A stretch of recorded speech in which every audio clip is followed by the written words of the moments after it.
Hello friends, कैसे हैं आप सब। मैं सरिता मिश्रा आपके अपने ओम शिव शक्ति क्लासेस पर स्वागत करती हूँ और उम्मीद करती हूँ कि मेरे भाभी शिक्षक भाई बहन सभी खुश होंगे, प्रसन्न होंगे। कोरोना का जैसे कि कहर चल रहा है तो आप अपने अपने घरों से सारे काम कीजिए जितना हो सके तो, और आप खुद सुरक्षित रहिए और अपनों को भी सुरक्षित रखिए। ठीक है, तो आज हम यहाँ पर क्या पढ़ने वाले हैं, ईवीएस के हम कुछ कॉन्सेप्ट पढ़ने वाले हैं, प्लस एमसीक्यू भी करने वाले हैं। हम प्रैक्टिस लेकर आए ईवीएस का। तो जैसा कि हमने एनसीईआरटी के बेस्ड पढ़ चुका है सीटेट के लिए, आज हम यहाँ एमपी टेट को भी ध्यान में रखा है। सीटेट यूपी टेट सभी के लिए बहुत ही इंपॉर्टेंट है। अगर आप चैनल पर नए हैं तो सबसे पहले आप चैनल को सब्सक्राइब कीजिए ताकि आपको डेली का आपको नोटिफिकेशन मिल सके क्लासेस का। ठीक है, अगर वीडियोज आपको पसंद आ रहे हैं तो लाइक कीजिए और हर घर में आप शेयर कीजिए, हर एक फ्रेंड हर एक भाई बंधु को आप शेयर कीजिए। मेरा मकसद ये नहीं है कि सिर्फ आप तक हम तक रहे, मेरा मकसद है कि आप इसे हर घर तक पहुँचाएँ, चाहे जिस तरीके से पहुंचाएं। बातों से अगर फ़ोन पे बात हो रही तो फ़ोन पे बताएं, अगर मैसेज के द्वारा हो सका तो आप मैसेज के द्वारा इसे शेयर करें। तो चलिए आज हम अपने कॉन्सेप्ट यहाँ पर देखने वाले हैं कि हम क्या यहाँ पर पढ़ने वाले। तो हम ईवीएस के यहाँ पर टॉप 50 का चल रहा है सीरीज़, तो आज ये पहला पार्ट है। तो प्रैक्टिस करेंगे हम यहाँ पर डेली ईवीएस के क्वेश्चनों की। तो चलिए, अगर आप चैनल पर नए हैं तो सब्सक्राइब तो कीजिए, और यहाँ पर लिंक दी हुई है टेलीग्राम की लिंक दी हुई है, तो आप इसे ज्वाइन कर सकते हैं। इसमें डेली क्विज और वीडियोस आपको, और डेली की पीडीएफ जो क्लासेस भी यहाँ पर अपलोड कराई जाती हैं क्लासेस, तो उसकी आप यहाँ पर पीडीएफ भी प्राप्त कर सकते हैं।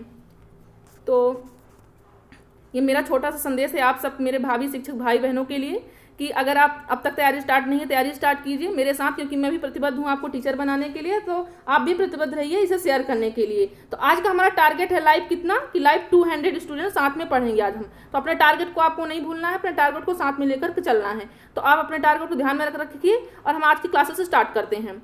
तो सबसे पहले आप इसे 1 सेकंड निकालिए और अपना शेयर कीजिए, अपने सभी फ्रेंडों को, सभी भाई बहनों को शेयर कीजिए कि क्लासेस स्टार्ट हो गई हैं। तो चलिए आज हम चलते हैं यहाँ पर कुछ थीम देख लेते हैं ईवीएस के। सबसे पहले कि ईवीएस के थीम कितने हैं जो ईवीएस में रखे गए हैं। तो जो सिलेबस के अनुसार, एनसीईआरटी के सिलेबस के अनुसार यहाँ पर जो थीम रखी गई है, हम थीम देख लेते हैं कितने हैं। हमारे कितने थीम है टोटल, हमारे पास 6 थीम है। कौन कौन सी थोड़ा हम जान लेते हैं। पहला है फैमिली एंड फ्रेंड्स है, दूसरा क्या है फूड है, तीसरा क्या है वाटर है, चौथा क्या है शेल्टर है, और पांचवा क्या है ट्रेवल है। पांचवा कौन सा है ट्रेवल है। छठवां कौन सा है things be make and do, चीज़ों को हम कैसे करते हैं, कैसे सोचते हैं। हमारे पास 6 थीम दी हुई है जी। इन्हीं से रिलेटेड जितने क्वेश्चन बनते हैं ईवीएस में, इन्हीं से रिलेटेड क्वेश्चन बनते हैं। इन्हीं से रिलेटेड क्वेश्चन हर बार जितने क्वेश्चन बनते हैं, पेडागॉजी के जितने क्वेश्चन बनते हैं 15 नंबर के, तो यहीं से बनते हैं पूरे। तो आप इन्हें बिल्कुल पढ़ना बिल्कुल मत भूलिए। अगर आप नहीं पढ़े हैं तो इस वीडियो को पूरा देखिएगा अंत तक, क्योंकि यहाँ पर जो सेशन हम लेकर आए हैं बहुत ही इंपॉर्टेंट है, क्वेश्चन है, कॉन्सेप्ट भी है। तो आपको यूट्यूब पर सारी क्लासेस मिलती रहती है, मुझे मालूम है, लेकिन हमने मेहनत से बनाई और चीज़ों को कलेक्ट किया है, अलग अलग जगह से कलेक्ट किया है हमने, कि ताकि आपको अच्छी चीज़ें यहाँ से मिल सकें। ठीक है, और आपको ज़्यादा भटकने की जरूरत नहीं पड़े। और आप वीडियो को स्किप बिल्कुल नहीं कीजिएगा, आप पूरा वीडियो को देखेंगे अंत तक, तभी आपको चीज़ें समझ आएंगी। तो पहला हमारा यहाँ पर है फैमिली एंड फ्रेंड्स, दूसरा है फूड, तीसरा है वाटर, चौथा है शेल्टर, पांचवा है ट्रेवल, पांचवा है things be make and do, चीज़ों को हम कैसे करते हैं, कैसे समझते हैं। तो चलिए हम नेक्स्ट चलते हैं कि यहाँ पर हम पहले समझते हैं एकीकृत। ईवीएस में हर बार क्वेश्चन बनते हैं एकीकृत, इंटीग्रेटेड से क्वेश्चन बनते हैं। तो एकीकृत क्या है, जब थोड़ा जान लेते हैं यहाँ पर एकीकृत क्या है। तो यहाँ पर हम देखते हैं डेफिनेशन के अकॉर्डिंग देखते हैं, पर्यावरण अध्ययन में संकल्पनाओं और मुद्दों को विज्ञान और सामाजिक विज्ञान विषय के रूप में नहीं रखा गया। जो हमारा ईवीएस रखा गया है वो संकल्पनाओं और मुद्दों पर ये बल नहीं देता है, ना कि मुद्दों पर, ना कि संकल्पनाओं, इन पर ये बल नहीं दे रहा है, ना कि ये अलग से क्या करता है सामाजिक विषय के रूप में इसको नहीं रखा गया है यहाँ पर। क्योंकि इस आयु के जो बच्चे हैं, जिस आयु के ये बच्चे हैं फर्स्ट लेकर 5th तक, या फर्स्ट सेकंड जो भी हैं, यहाँ पर फर्स्ट और सेकंड की बात की गई है। तो यहाँ पर क्योंकि इस आयु के वर्ग के बच्चे अपने परिवेश को समग्र रूप में देखते हैं। बच्चे ये नहीं देखते कि ये अगर आप सोशल की बात पॉलिटिकल की बात कर रहे हो तो वो क्या करेंगे कि नहीं, आप नेताओं की बात कर रहे हो तो वो क्या समझेंगे कि नहीं ये किसके अंतर्गत है, सामाजिक विज्ञान। वो ऐसा नहीं सोचते, वो ऐसा सोचते अगर आप बड़े हो आप, तो आप तो समझ सकते हो कि किस क्राइटेरिया में आता है। जिस हम लेवल में इकोनॉमिक की आप अगर बात कर रहे हो तो आप समझ जाओ कि किसके लेवल में आएगा, इकोनॉमिक के लेवल में आएगा। पॉलिटिकल की बात करोगे तो आप समझ जाओ किसकी तहत हम बात करें। बच्चा जो है वो चीज़ों को एक रूप में देखता है। अगर वो ईवीएस पढ़ रहा है, ईवीएस के तहत उसको जितनी सारी चीज़ें मिलती हैं वो जानता है कि हमारे सब कुछ इसी में इंक्लूड है। वो चीज़ों को वही समझेगा जो सीधी उसे दिख रही हैं। वो आप तो हेर फेर के भी उसका आंसर कर पाओगे कि आप बड़े हो, लेकिन छोटे नहीं समझ पाते। इसलिए इनके लिए क्या रखा गया है, इंटीग्रेटेड रखा गया, मतलब चीज़ों को क्या एकीकृत कर दिया गया है, एक साथ एक ही विषय में सब कुछ इंक्लूड किया गया है, ताकि आप उनको छोटी छोटी चीज़ें मिलती रहें। और आगे की क्लासेस में तो फिर ब्रॉड कर ही दिया जाता है इन्हें। तो जहाँ यहाँ पर बात फर्स्ट और सेकंड की हो रही है, फर्स्ट और सेकंड पर्यावरण अध्ययन से संबंधित मुद्दों और संबंधों को संपादन किसमें कर दिया जाता है, गणित के माध्यम से कर दिया जाता है। जो गणित में छोटे छोटे वहाँ पर रीजनिंग के तौर पर जो भी बताते हैं, क्वेश्चन बताते हैं, वो सब कुछ किससे इंक्लूड रहता है, थोड़ा थोड़ा पार्ट साइंस से भी रहता है, थोड़ा थोड़ा सोशल साइंस से भी उसमें पार्ट थोड़ा थोड़ा रख दिया जाता है कट करके। तो उन्हें गणित के माध्यम से पढ़ाया जाता है, ना कि सामाजिक विज्ञान या स्पेशल साइंस ऐसे के तौर पे वहाँ नहीं पढ़ाया जाता। वहाँ पर जो पढ़ाया जाता है वो ईबीएस में इंटीग्रेटेड कर दिया जाता है, वन लीनियर, थोड़ा इसका भी थोड़ा इसका भी। तो ये एक तरह से क्या कहलाया, ये इंटीग्रेटेड कहलाया, क्योंकि बच्चा आपकी तरह नहीं सोचता, इसलिए उन्हें इंटीग्रेट करके दिया जाता है। अब यहाँ पर बात कर लेते हैं हम ईबीएस के संबंध में कौन सा कथन गलत है। यहाँ पर हमने जो पढ़ा है अभी थीम हमने जो देखी है, तो यहाँ पर हमने ये देखा है कि थीम में से यहाँ पूछ रखा है कि ईबीएस के संबंध में कौन सा कथन गलत है। पहला क्वेश्चन है यहाँ पर ईबीएस के संबंध में, ऑप्शन है हमारा ईबीएस बाल केंद्रित शिक्षा पर आधारित है। कोई भी हो, चाहे वो हिंदी हो, चाहे पेडागॉजी हो, चाहे उसका कंटेंट हो, चाहे पेडागॉजिक पार्ट हो, हिंदी का हो, मैथ का हो, जिसका भी हो, वो कौन सी शिक्षा पर आधारित है, वो बाल केंद्रित पर है। टीचर पर अब केंद्रित नहीं है, अब किस पर है, बाल केंद्रित पर है। कौन सा कथन गलत पूछ रखा है इसमें, सेकंड ऑप्शन कह रहा है हमारा यहाँ पर कि ईबीएस शिक्षार्थियों को अपने वातावरण का पता लगाने के लिए अवसर प्रदान करता है। आप आंसर करते रहिए और शेयर करते रहिए, बिना बोले मेरे आंसर कीजिए और शेयर कीजिए और देखिए कि आपकी तैयारी कैसी चल रही है। तो यहाँ पर हमारा सेकंड ऑप्शन कह रहा है कि ईबीएस को शिक्षार्थियों अपने वातावरण में पता लगाने के अवसर बिल्कुल देता है, अवसर प्रदान चीज़ों को, छोटी छोटी चीज़ों को।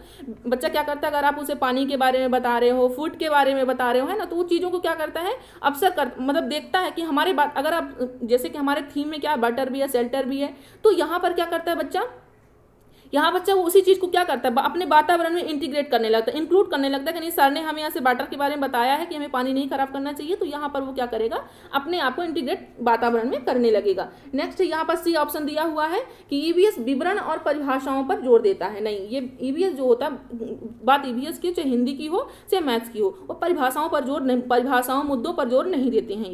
ये बच्चों को क्या करते हैं, वातावरण में पता लगाने का अवसर देते हैं कि चीज़ें बच्चे ज़्यादा से ज़्यादा अपने से निर्माण कर सके वो चीज़ों को। आप ऐसे वातावरण उन्हें माहौल बनाओ कि बच्चे खुद ही निर्माण कर सकें।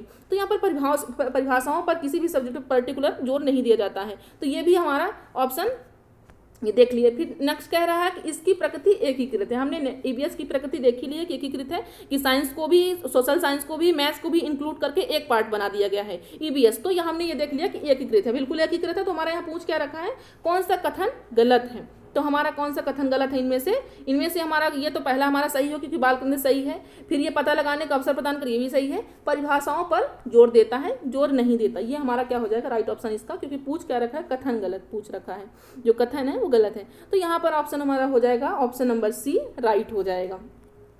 आप आंसर करते रहिए। चलिए नेक्स्ट क्वेश्चन की ओर चलते हैं। यहाँ पर हम बात करते हैं थोड़ा सा एनसीएफ के बारे में, क्योंकि हम एनसीएफ की क्लासेस ले चुके हैं, बट एनसीएफ हमारे लिए बहुत इंपॉर्टेंट है। कोई भी कंटेंट हो, एनसीएफ वहाँ पर चीज़ों को बता रखा है कि हमें कैसे कैसे बच्चों को पढ़ाना है, क्या क्या रूल होने चाहिए, किस तरीके से बच्चे को पढ़ाना चाहिए, तो बच्चे आगे भी भविष्य में भी अच्छा कर सकेगा। तो हम देख लेते हैं, यहाँ पर बात हो रही है एनसीएफ की बात हो रही है, एनसीएफ 2005। एनसीएफ की क्लासेस हमारी ब्रॉड में दी हुई हैं, आप नहीं देखे हैं तो एनसीएफ की क्लास देख लीजिए, पिछली क्लासेस में डली हुई है प्लेलिस्ट में। तो यहाँ पर पहला दिया हुआ है फ्लेक्सिबिलिटी।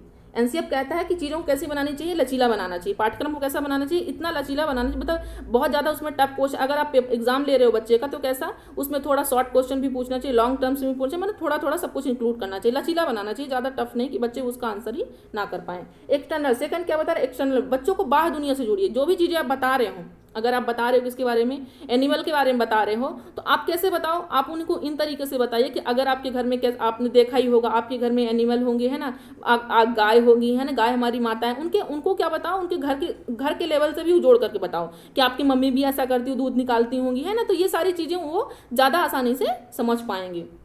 तो ये हमारा हो गया एक्सटर्नल वर्ड, कि मतलब बच्चों को बाहर दुनिया से भी जोड़ना चाहिए। चीज़ों को जो आप कक्षा में बता रहे हो वही चीज़ें क्या इंक्लूड किससे करना चाहिए, बाहर दुनिया से भी करनी चाहिए, ताकि उनको चीज़ें और भी आसानी से समझ पाएँ। हमारा थर्ड टर्म्स यहाँ पर है ऑल राउंड डेवलपमेंट। बच्चे का कैसा विकास होना चाहिए, एनसीएफ के अनुसार बच्चे का सर्वांगीण विकास होना चाहिए। आप चीज़ें ऐसे मत बताओ क्लासेस में कि बच्चा सिर्फ एक पक्ष पर जाए, एक आंसर कर पाए, उसे ऐसे क्लासेस में उसे बताओ कि वो सारी चीज़ों को वो तुरंत ही क्या कर पाए, वो सॉल्व कर पाए। तो उसे ऑलराउंड हमारा यहाँ पर मेंटल है, फिजिकल है, शारीरिक विकास है, हर प्रकार के विकास से यहाँ पर ऑलराउंड विकास की बात की गई है एनसीएफ में। रिमूव रोट लर्निंग, ये वेरी इंपॉर्टेंट है, आपके क्वेश्चन डायरेक्ट बनते हैं। रिमूव रोट लर्निंग मतलब कि जो आप बता रहे चीज़ों को उसको रटन प्रणाली से मुक्त करना। आप चीज़ों को ऐसे समझाओ कि बच्चा खुद ही सोचे, सिर्फ उसे रट करके नहीं जाए क्लासेस से, वो समझ कर जाए। तो समझने में वो भी क्या करेगा, वो भी चीज़ों को नेक्स्ट, और भी अगर आपने एक पार्ट बताया है उसका दूसरा पार्ट वो स्वयं ही सेटअप कर लेगा। तो अगर आप रिमूव रोट लर्निंग की बात जब यहाँ पर हो रही है तो आप चीज़ों को समझा करके बताओगे, ना कि रटा करके नहीं कि a+b का होल स्क्वायर बराबर a² + b² + 2ab। आप ऐसे रटाओगे नहीं, उन्हें बताओगे कि ऐसे से ऐसा होता है, इसलिए ये इस तरह से अपना रूप लेता है। हमारे यहाँ पर 5th है डेवलपमेंट डेमोक्रेटिक वैल्यू। आप प्रजातांत्रिक लोकतांत्रिक के बारे में बताएं, उन्हें ऐसे विकास दें ताकि वो अपनी भी अपने देश के बारे में, अपने भविष्य के बारे में, अपनी जनता के बारे में, अपने नेताओं के बारे में भी वो समझ पाए थोड़ा थोड़ा, जितनी उनकी एज है। चलिए, तो हम यहाँ पर एनसीएफ पढ़ लिया आज। हमारा सेकेंड क्वेश्चन है यहाँ पर कि निम्नलिखित में से कौन सा एनसीएफ 2005 ईवीएस शिक्षण के संदर्भ में प्रस्तावित नहीं करता। जो हमने एनसीएफ अभी पढ़ा है 2005, ये शिक्षण के संदर्भ में कौन सा ऐसा ऑप्शन है यहाँ पर जो प्रस्तावित नहीं करता है। पहला ऑप्शन कह रहा है हमारे यहाँ पर कि विषयगत दृष्टिकोण होना चाहिए, कि तकनीकी शब्दों से परिचय होना चाहिए, थर्ड हमारा क्या प्रयोग होना चाहिए, या बच्चों के अनुभव और संदर्भ के साथ संबंध होना चाहिए। तो यहाँ पर बात हो रही है प्रस्तावित नहीं करता है, तो यहाँ पर नहीं की बात की गई है, हाँ की बात नहीं, क्योंकि विषय दृष्टिकोण तो सही है, होना चाहिए, किसी न किसी दृष्टिकोण से ही होना चाहिए काम। प्रयोग ऑब्जर्वेशन भी सही है, बच्चा जब तक प्रयोग नहीं करेगा खुद से, हस्तपरक भी बात की गई है एनसीएफ में कि बच्चे को खुद भी करने की मौका मिलना चाहिए, उसे अवसर देना चाहिए, बाहर दुनिया से भी जोड़ना चाहिए। तो यहाँ पर बात प्रयोग की भी हो रही है, और यहाँ पर बात बच्चों के अनुभव और संदर्भ के साथ संबंध भी बनाना चाहिए, बाहर दुनिया से भी जोड़कर रखना चाहिए। बात नहीं की हो रही है, तो हमारा राइट ऑप्शन क्या हो जाएगा, ऑप्शन नंबर बी हो जाएगा। कौन सा हो जाएगा, ऑप्शन नंबर बी राइट हो जाएगा हमारा यहाँ पर। चलिए नेक्स्ट क्वेश्चन की ओर चलते हैं, आप आंसर करते रहिए और शेयर भी करते रहिए। चलिए, तो थर्ड क्वेश्चन की ओर चलते हैं आज हम। यहाँ पर थर्ड क्वेश्चन कह रहा है कि राष्ट्रीय पाठचर्या की रूपरेखा, राष्ट्रीय एनसीएफ की जो रूपरेखा 2005 के अनुसार निम्न में से कौन सी एक पर्यावरण अध्ययन की थीम है। जो हमने थीम 6 पढ़ी हैं, तो थीम इनमें से जो फैमिली एंड फ्रेंड्स पढ़ी हमने, वाटर, शेल्टर, ट्रेवल, हमने ये थीम पढ़ी हैं, तो पर्यावरण अध्ययन की थीम इनमें से कौन सी पर्यावरण की अध्ययन की थीम है। 5 ऑप्शन दिए हुए, इनमें से बताइए कि कौन सी एक थीम है जो हमारे ईवीएस की थीम है। पहला ऑप्शन कह रहा है यहाँ पर भोजन है, क्या मौसम है, क्या सौरमंडल है, क्या ऊर्जा है। आंसर कीजिए आप और शेयर भी कीजिए, आंसर फास्ट कीजिए। क्या होगा यहाँ पर थीम, तो आंसर है हमारा यहाँ पर कौन अध्ययन की थीम है ईवीएस की, तो बात हो रही है यहाँ पर, तो भोजन हमने पढ़ लिया है कि हमारी 6 थीम है जिसमें भोजन भी इंक्लूड है। यहाँ पर मौसम भी नहीं है, यहाँ पर सौरमंडल भी नहीं होगा, ऊर्जा भी नहीं होगा, तुम्हारा राइट ऑप्शन क्या हो जाएगा, ऑप्शन नंबर फर्स्ट हो जाएगा, भोजन है। तो चलिए नेक्स्ट क्वेश्चन की ओर चलते हैं हम अपने आज।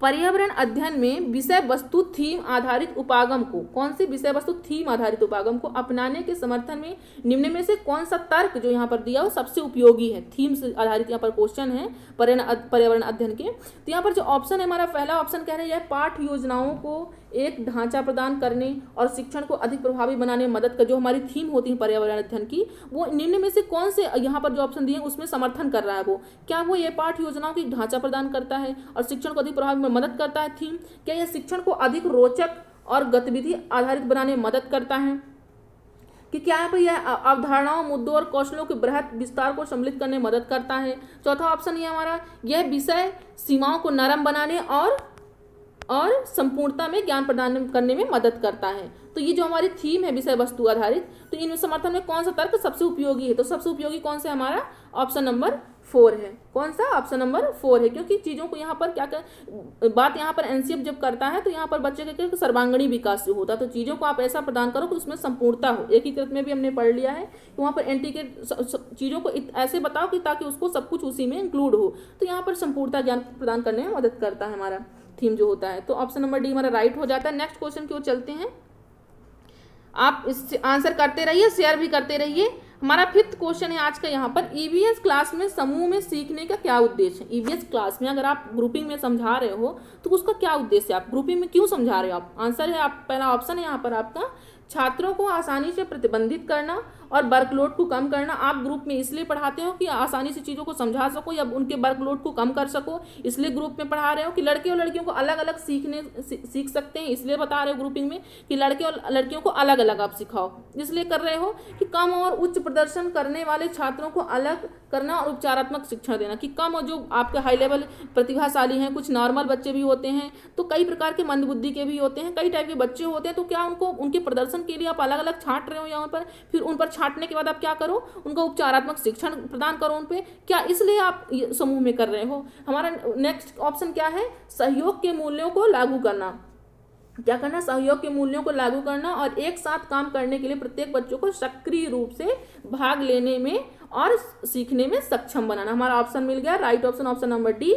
बात यहाँ पर हो रही है सक्रिय, यहाँ पर सक्रिय पे बात हो रही थी, हमारा राइट ऑप्शन हो जाए सक्रिय से, सक्रिय रूप में क्या भाग लेंगे और सीखने में सक्षम बनेंगे। और सहयोग के मूल्यों को, क्योंकि बच्चा जब ग्रुपिंग में पढ़ाई करेगा या ग्रुपिंग में जो भी काम करेगा वो एक दूसरे को सहयोग भी करेंगे, तो उनमें कैसी भावना भी जागृत होगी, सहयोगात्मक भी उनके ऊपर भावना जागृत होगी बच्चों को। तो इसलिए ग्रुपिंग में भी पढ़ाते हैं चीज़ों को। ग्रुप में अगर पढ़ाई करोगे तो आपको ज़्यादा नॉलेज भी होता है, क्योंकि थोड़ा पार्ट अगर आपको नहीं आता तो आपका फ्रेंड्स आपको बताएगा कि ऐसा इसलिए हो रहा है यहाँ पर, और दूसरा बच्चा भी आपको बताएगा, तीसरा बच्चा भी। तो मतलब एक तरह से क्या, कई लोगों की जो वहाँ पर मेंटलिटी दिखाई देती है, तो एक तरह से सभी बच्चों को कहीं ना कहीं आंसर जो राइट होता है वो मिल जाता है। तो यहाँ पर बात लागू करने की हो रही है कि ये समूह में हम सिखाते हैं तो उसका उद्देश्य क्या होता है। तो उद्देश्य हमारा यही होता है कि बच्चों को सहयोगात्मक मूल्यों प्रदान भी मिले और एक साथ काम करने के प्रत्येक बच्चों को सक्रिय रूप से और सीखने में सक्षम भी बनाए, एक दूसरे से भी ज्ञान प्रदान मिलता है। तो यहाँ पर ग्रुपिंग की बात हो रही है, तो राइट ऑप्शन डी हो जाएगा। नेक्स्ट क्वेश्चन की ओर चलते हैं। नेक्स्ट क्वेश्चन है आज हमारा यहाँ पर, आंचल अपनी कक्षा 5 में, आंचल कौन सी क्लास में है, अब कक्षा 5 में है, वो पर्यावरण अध्ययन की कक्षा में अक्सर गहन जांच पड़ताल करने वाले और कल्पना परक प्रश्न पूछती है। आंचल जो है शिक्षिका है, वो कक्षा 5 की पर्यावरण कक्षा में अक्सर क्या करती है, गहन जांच पड़ताल करती है, और मतलब कि जो तर्क वाले क्वेश्चन हो तो वो ही पूछती रहती है। इसके द्वारा वो क्या करना चाहती है क्लासेस में, इसका उद्देश्य क्या है, क्यों वो तार्किक प्रश्न बार बार कक्षा 5 में पूछती रहती है बच्चों से। तो यहाँ पर देख लेते हैं ऑप्शन क्या है। क्या अवलोकन कौशलों के लिए वो बार बार ये कल्पना परक प्रश्न पूछती है, रीजनिंग टाइप के क्वेश्चन पूछती है, या संवेगात्मक कौशल के लिए पूछती है, चिंतन कौशलों के पूछती है, या बोलने संबंधी कौशलों के लिए पूछती है। आप राइट ऑप्शन कीजिए क्या है। तो हमारा यहाँ पर राइट ऑप्शन है ऑप्शन नंबर सी, चिंतन कौशलों के लिए। क्यों करते हैं, क्योंकि बात कल्पना की हो रही है, चीज़ों को समझने की हो रही है, यहाँ पर रीजनिंग की बात हो रही है। तो जितना बच्चा कल्पना पर आप प्रश्न पूछोगे, बच्चा सोचेगा, उस चीज़ को आपको आंसर करेगा कि नहीं ऐसा से ऐसा है तो मैम क्यों बोल रही हैं। तो आंसर सी हमारा राइट हो जाएगा। चलिए नेक्स्ट क्वेश्चन की ओर चलते हैं। शालिनी कक्षा 5 के विद्यार्थियों को पोषण से आधारित प्रकरण से परिचय कराना चाहती है। पोषण चैप्टर है, फूड है हमारा, उसी के इंक्लूडेड में आ जाएगा फूड। तो यहाँ पर क्या दिया हुआ है, फूड, पोषण से आधारित प्रकरण से परिचय कराना चाहती है। पोषण से आधारित ये भोजन के प्रकार हैं, परिचय कराना चाहते तो उन्हें किस प्रकार से परिचय कराए। ऑप्शन जो दिया, श्याम पट पर पाचन तंत्र का आरेख बना देना चाहिए, कि पोषक तत्वों से भरपूर विभिन्न प्रकार के भोजन के उदाहरण देना चाहिए, या विभिन्न प्रकार के भोजन को प्रदर्शित करने वाले चार्ट का प्रयोग कर देना चाहिए, कि मतलब ये आपके वसा हैं, ये प्रोटीन है, कार्बोहाइड्रेट है, उनके सबके चार्ट लगा दे, कि उन्हें भोजन के उदाहरण कई प्रकार के दे, ये डोसा है, ये समोसा है, ये सारे इस प्रकार के उन्हें उदाहरण दे। कि विद्यार्थियों से कहना चाहिए कि अपने टिफिन बॉक्स खोलें और उसके तत्वों का अवलोकन करें और उसके बाद उन्हें व्याख्या करनी चाहिए। टिफिन बॉक्स खोलें, अगर बच्चा क्या कर रहा है, क्योंकि हम यहाँ पर बात क्या करें, बाहर दुनिया से भी जोड़ें, ठीक है, उनके रियल लाइफ से भी आपको बच्चों को जोड़ना चाहिए, ताकि वो ज़्यादा आसानी से समझ पाएँ बच्चे, क्योंकि बच्चे छोटे होते हैं, इतनी चीज़ों को आसानी से बड़े बड़े एग्जाम्पलों से नहीं समझ पाते, उनके रियल लाइफ से जोड़ोगे तो वो ज़्यादा आसानी से समझ पाएंगे। तो बात यहाँ पर हो रही है जब कि पोषण को समझाने की बात हो रही, परिचय देने की बात हो रही है, तो यहाँ पर अवलोकन करें। टिफिन कहोगे बच्चे से कि आप खाना क्या लेकर, आपकी मम्मी ने आपको क्या क्या खाना दिया है, इस खाने से आपको क्या क्या मिलता है, प्रोटीन मिलता है, वसा मिलता है, कार्बोहाइड्रेट मिलता है, तो वो बताएगा कि मम्मा ने मुझे ये टिफिन में दिया है। टिफिन के बाद आप बताओगे, खोलो अपना टिफिन बॉक्स, फिर उसी से आप उन्हें जो फूड लिया रहेगा, पोषण जो भी अपना खाना पीना वो टिफिन में लिया रहेगा, उसी से रिलेटेड आप उससे समझाओगे कि आपके इससे ये विटामिन मिलता है, ये प्रोटीन मिलता है, ये कार्बोहाइड्रेट मिलता है, जो भी उसमें टिफिन बॉक्स में है उससे रिलेटेड आप उसे समझाओगे। तो ऑप्शन नंबर डी हमारा यहाँ पर राइट हो जाएगा। आपके हर एक जितने हमारे थीम है, पोषण है, वाटर है ना, सारे से रिलेटिव यहाँ पर क्वेश्चन बनते हैं। आप एक भी थीम को बिल्कुल आपको भूलना नहीं, चीज़ों को अंत तक देखना है। मेरी आज तबीयत भी सही नहीं है, फिर भी मैं क्लास ले रही हूँ आप सबके लिए, तो आप इसे शेयर जरूर कीजिएगा। चलिए नेक्स्ट क्वेश्चन की ओर चलते हैं हम। बच्चों को पर्यावरण अध्ययन सीखने में बच्चों को पर्यावरण अध्ययन सीखने प्रभावशाली तरीके से जोड़ा जा सकता है। बच्चों को पर्यावरण अध्ययन सीखने के लिए प्रभावशाली इनमें से कौन सा तरीका है कि जो आप उन्हें सीखने के लिए, जब आप ईवीएस पढ़ा रहे हो तो ईवीएस को सिखाने के लिए कौन सा तरीका जो प्रभावशाली यहाँ पर? ऑप्शन फर्स्ट कहता है कहानी, या कहानियों से आप पर्यावरण अध्ययन को समझा सकते हो, या शिक्षक द्वारा अवधारणाओं का प्रभावशाली प्रदर्शन और व्याख्या, तीसरा है शिक्षक के द्वारा अवधारणाओं की प्रभावशाली व्याख्या। बात जब व्याख्या की हो रही हो तो आपका आंसर क्या हो जाता है? रॉन्ग हो जाता है। परिभाषाओं की बात हो, मुद्दों की बात हो, या फिर व्याख्या की बात हो तो आपका ऑप्शन क्या हो जाता है? रॉन्ग हो जाता है। ठीक, तो ये आपकी ऑप्शन ना तो आपका सेकंड है ना तो आपका थर्ड है, इनमें से सभी की बात फोर्थ में की गई है, तो आपका इनमें से सभी भी नहीं, क्योंकि ऑप्शन नंबर फर्स्ट बस आपका राइट है। कहानियां, क्या चीज? कहानियों से आप बच्चों को, छोटी छोटी कहानियों से, कविताओं से आप चीज़ों को उनको आसानी से समझा सकते हो। जो चीज़ अगर मोरल आप डेवलपमेंट करना चाहते हो बच्चों में, तो आप ऐसी स्टोरी लेकर आइए उनके पास कि वो भी समझ भी पाएंगे, सीख भी पाएंगे, और स्टोरी पढ़ने में उन्हें मजा भी आता है। तो यहाँ पर स्टोरी ज़्यादा प्रभावशाली तरीका हो जाएगा, ना कि व्याख्या या प्रभावशाली। ठीक, तो हमारा ऑप्शन नंबर फर्स्ट राइट हो गया। चलिए नेक्स्ट क्वेश्चन क्यों चलते हैं, आंसर करते रहिएगा आप कमेंट बॉक्स में। जैसा कि बहुत से फ्रेंड्स कहते थे कि मैम मैं बहुत स्पीड पढ़ा रही हूँ, तो आज मैं स्लो पढ़ा रही हूँ। अगर आपको इसमें भी प्रॉब्लम हो रही है तो आप हमें कमेंट जरूर कीजिएगा, क्योंकि पढ़ा मैं अपने लिए व्यक्तिगत नहीं रही हूँ, सबके लिए पढ़ा रही हूँ। तो अगर चीज़ों नहीं समझ आ रही तो मैं उसी तरीके से पढ़ाऊंगी जिस तरीके से आप पढ़ना चाहते हो। तो हमारा ये 9th क्वेश्चन है यहाँ पर, पर्यावरण अध्ययन के शिक्षक के द्वारा बच्चों को जानवरों का अवलोकन और उनका चित्र बनाने को प्रेरित करने का उद्देश्य क्या होता है? पर्यावरण अध्ययन में शिक्षक क्या करते हैं? बच्चों को जानवरों का अवलोकन करवाना चाहते हैं कि कौन से जानवर क्या खाते हैं, कैसे रहते हैं, उनका रहन सहन, उनका खान पान क्या है, उठना है ना, उनके बोलने के, उनके सब कुछ का तरीका कैसा है। तो अगर ये बच्चे को बता रहे हैं, ये प्रेरित करने का उनका उद्देश्य क्या है? ऑप्शन हमारा फर्स्ट है यहाँ पर, बच्चों में सृजनात्मकता का विकास करना चाहते हैं क्या वो, या बच्चों में अवलोकन और रचना कौशल का विकास करना चाहते हैं, क्या बच्चों में सौंदर्य और संवेदना का विकास करना चाहते हैं, या इनमें से सभी। बात यहाँ पर अवलोकन की हो रही है, शिक्षक के द्वारा जानवरों का अवलोकन करवाना चाहते। एनिमल भी हमारा क्या है? उप थीम है हमारा, इसमें थीम के इंटीग्रेटेड ही आता है, फैमिली एंड फ्रेंड्स के टाइप में भी आता है, 4 उप थीम भी होती हैं,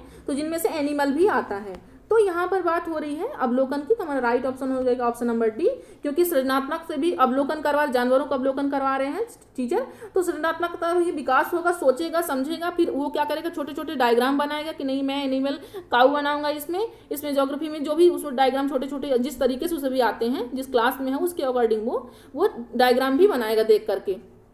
तो यहाँ पर अवलोकन भी करेगा, सृजनात्मक विकास भी हो रहा है, और सौंदर्य और संवेदना का विकास, ऑप्शन नंबर डी राइट हो गया। चलिए नेक्स्ट क्वेश्चन क्यों चलते हैं हम। पर्यावरण अध्ययन में एक अच्छे गृहकार का मुख्य लक्ष्य होना चाहिए। पर्यावरण अध्ययन में एक अच्छे, अगर गृहकार बच्चों को दे रहे हो, होमवर्क दे रहे हो, तो आपका लक्ष्य क्या होना चाहिए? क्या पहला ऑप्शन है अधिगम विचार के अवसर उपलब्ध कराना चाहते हो आप, इसलिए होमवर्क दे रहे हो, या प्रभावी अधिगम के लिए पाठ को दोहराने के लिए दे रहे हो, या समय का बेहतर उपयोग सुनिश्चित करने के लिए दे रहे हो, या ऑप्शन नंबर डी है विद्यार्थियों को अनुशासन में बनाए रखने के लिए दे रहे हो। क्यों आप होमवर्क बच्चे को दे रहे हो?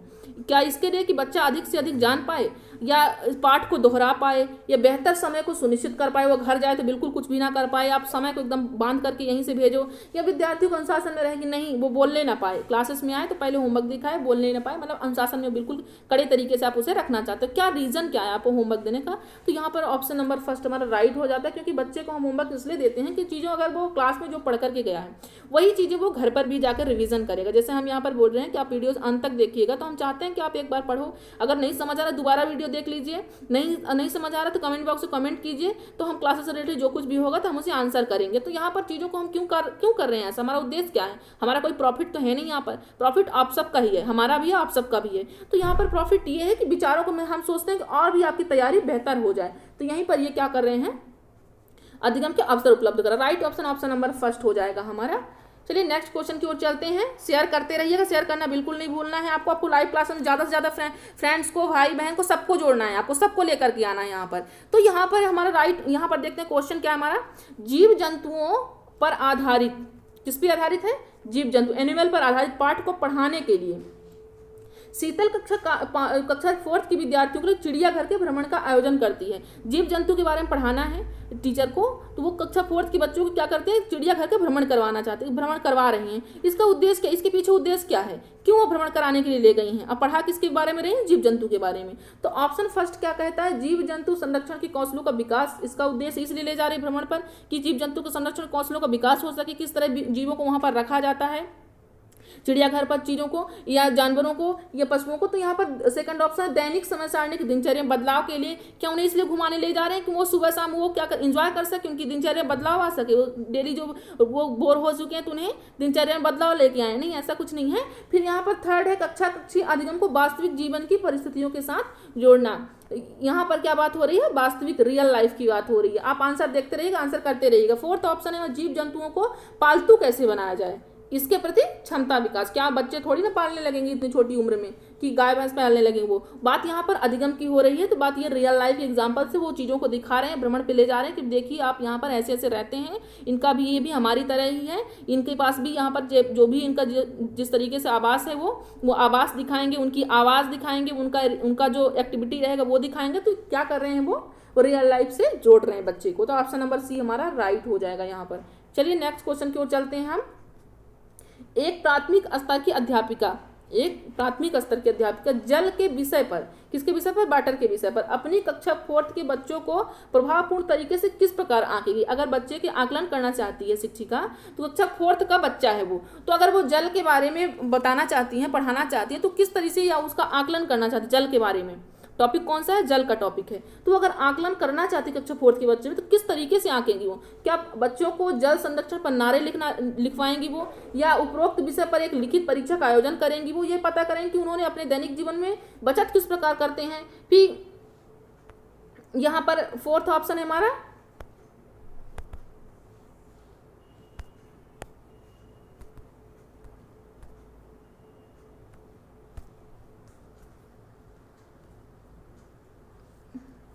फोर्थ ऑप्शन क्या है,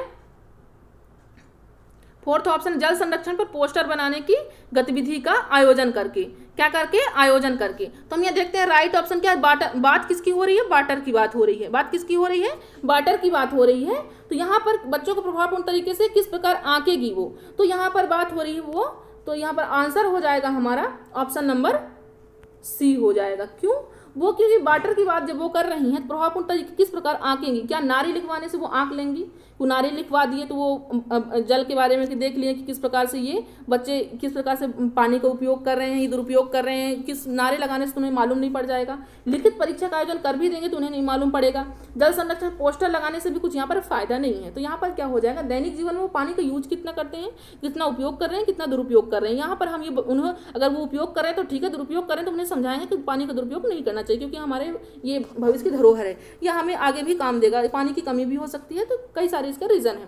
तो यहाँ पर दैनिक जीवन में आंसर हो जाएगा ऑप्शन नंबर सी। चलिए नेक्स्ट क्वेश्चन की ओर चलते हैं हम।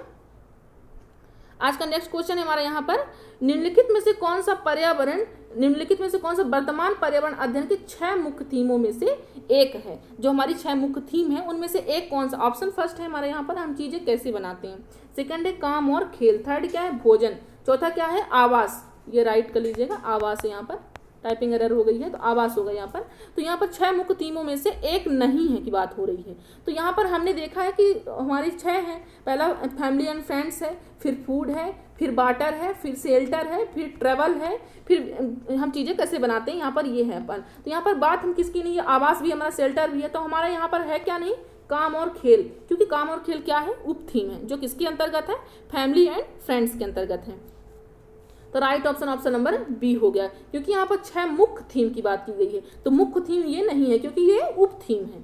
तो यहाँ पर राइट ऑप्शन नंबर बी हो जाए। चलिए नेक्स्ट क्वेश्चन की ओर चलते हैं। एक शिक्षिका क्या है, एक शिक्षिका तनावग्रस्त बच्चे की पहचान कर सकती है। कैसे पहचान करेगी कि वो तनावग्रस्त बच्चा है। आक्रामक व्यवहार से, ये बच्चे में पढ़ाई में पूर्ण एकाग्रता, ये बहुत याद करना, या अति सक्रियता। अगर बच्चा ये सब एक्टिविटी कर रहा है, बहुत आक्रामक व्यवहार कर रहा है, पढ़ाई में पूर्ण एकाग्रता ला रहा है, वो बहुत एकाग्र होकर पढ़ाई कर रहा है क्लासेस में, या बहुत बातें कर रहा है, या अति सक्रियता यानी एक्टिविटी उसकी कैसी हाइपर है, मतलब कभी कभी वो रोने लगता है, कभी हंसने लगता है, कभी पढ़ता है, कभी नहीं पढ़ता, कभी क्लास से बाहर जाता है, तो मतलब ये अति सक्रियता उसमें। तो यहाँ पर कैसे पहचान करेगी तनावग्रस्त है। यहाँ पर राइट ऑप्शन हो जाएगा आपका ऑप्शन नंबर फर्स्ट। क्यों हो जाए, क्योंकि ये सारी चीजें जो है एकाग्रता की बात हो रही है, तो ये तो नहीं है, बट बहुत बात करना, अति सक्रियता, ये सब कुछ इसी में आक्रामक व्यवहार में इंक्लूडेड हो जाता। तो राइट ऑप्शन नंबर ए हो जाता। आंसर करते रहिएगा और शेयर भी करते रहिएगा। मेरी तबीयत सही नहीं, इसलिए मैं ज़्यादा नहीं बोल रही हूँ, जितना जरूरत है उतना ही बोल रही हूँ, इसलिए आप शेयर करना बिल्कुल नहीं भूलिएगा। चलिए नेक्स्ट क्वेश्चन की ओर चलते हैं। तो नेक्स्ट क्वेश्चन है यहाँ पर, पर्यावरण अध्ययन की पाठ्य पुस्तकों में अभ्यास एवं गतिविधियों को उपलब्ध कराना चाहिए। पर्यावरण अध्ययन की पुस्तकों में, अगर आप पुस्तक है ईवीएस की, उन पुस्तकों में क्या क्या अभ्यास एवं गतिविधियों को उपलब्ध कराना चाहिए। अभ्यास एवं गतिविधियों को कहाँ पर उपलब्ध कराना चाहिए, इंक्लूड करना चाहिए वहाँ पर। अगर बुक है ईवीएस की तो वहाँ पर कहाँ पर इंक्लूड कराना चाहिए अभ्यासों को और गतिविधियों को। तो क्या प्रकरणों के अंत पर कर देना चाहिए, जब चीज़ें के अंत हो जाए, किताबों का अंत हो जाए, तो वहाँ पर सब कुछ एक चैप्टर के अंत में, तो कहाँ पर कराना चाहिए हम देख लेते हैं यहाँ पर। सेकंड ऑप्शन है, पुस्तकों में अलग अलग स्थानों पर, पुस्तकों के अलग अलग स्थानों पर, इकाई के अंक पर, या इनमें से कोई नहीं। आप देखिए आंसर कीजिए क्या होगा आपका राइट ऑप्शन। तो ऑप्शन नंबर फर्स्ट आपका राइट हो जाएगा, क्योंकि प्रकरणों के अंतःनिर्मित बात की गई। अभ्यास एवं गतिविधियों को उपलब्ध कहाँ पर कराएंगे, प्रकरणों में अंतःनिर्मित चीज़ों में वहीं पर इंक्लूड कराएंगे। अगर आप चैप्टर पढ़ा रहे हो, ठीक है, आप हिंदी का अगर चैप्टर पढ़ा रहे हो, तो ऑब्जेक्टिव अगर पढ़ा रहे हो, तो अगर आप संज्ञा के बारे में बता रहे हो, सर्वनाम के बारे में बता रहे हो, तो आप जैसे आप ऑब्जेक्टिव का ऑप्शन आता है उसी तरीके से आप क्या करो, ग्रामर पढ़ा दो वहीं पर। तो मतलब अंतःनिर्मित आपने कर लिया है, क्या किया है, अंतःनिर्मित इंक्लूड कर लिया है। तो हमारा right option option number first हो जाएगा। चलिए नेक्स्ट क्वेश्चन की ओर चलते हैं। तो नेक्स्ट क्वेश्चन आज बस इतना ही था। तो आपको वीडियोस कैसी लगी, आप हमें, आप लाइक है तो अगर वीडियो अच्छी लग रही तो आप लाइक कीजिएगा, और शेयर करना तो बिल्कुल नहीं भूलना है आपको। तो अगर आप चैनल पर नए भी हैं तो सब्सक्राइब कर लीजिए, ताकि आपको डेली आपको क्लासेस मिल सके। तो चलिए आज के लिए बस इतना ही। जय हिंद, जय भारत।